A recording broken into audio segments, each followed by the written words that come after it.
Kami sa bridal shower. Wow, ganda oh. Dito kami sa Bake Bee. Tag of the day. Ito yung mga pang-bake, guys. Yan. Tingnan nyo si Papa namin, guys. Nakasilip. Ceiling design. Ceiling ground. Ceiling spree. Alam nyo, guys, may chichismis ako. Wala akong talent sa pagbe-bake. Kaya, wala rin ako alam sa design. Susunugin lang niya. Kopya na lang kami ng design niya. Wala ba yung ready-made na cake na? Tapos lalagyan mo na lang sprinkles. Gold to, diba guys? Yung nilalagay sa mga cake. Surprise!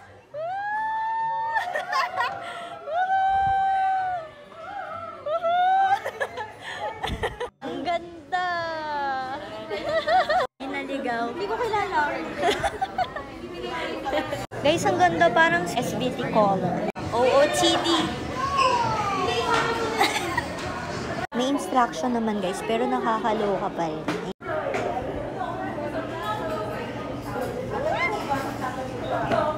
Ano ba yan? Lumagpas! Kulay pink, ang ganda. Ayan, 2 minutes daw sabi dito. Red velvet. What is this? Ang cute, guys! Ito kasi yung dessert museum. Ay, oo, yung ano, pampastress. Guesswear. Hindi guesswear. Kung saan yung... Ang cute, ang liit. Ala, ang cute. Nakapag-ipon na tayo dito. Banana.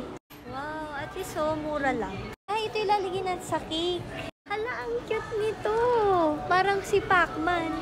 Wow. Ganun yun eh. Ang laking Elmer's, oh. Ang cute. Nakakaroon so purple. Ube. Ay, oo. Napaka-nostalgic niyan. Unicorn cereal. Tumbler. Ay, ang galing. Pang baby. Mea, challenge kita. Pasok ka dun. Pagalitan ka dun. Bawal po. Wow. Nakapalibot dito. Bakit mo mag-crave?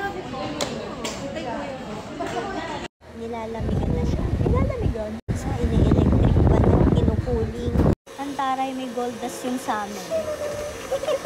Yung cake namin, pwedeng isanla kasi may gold.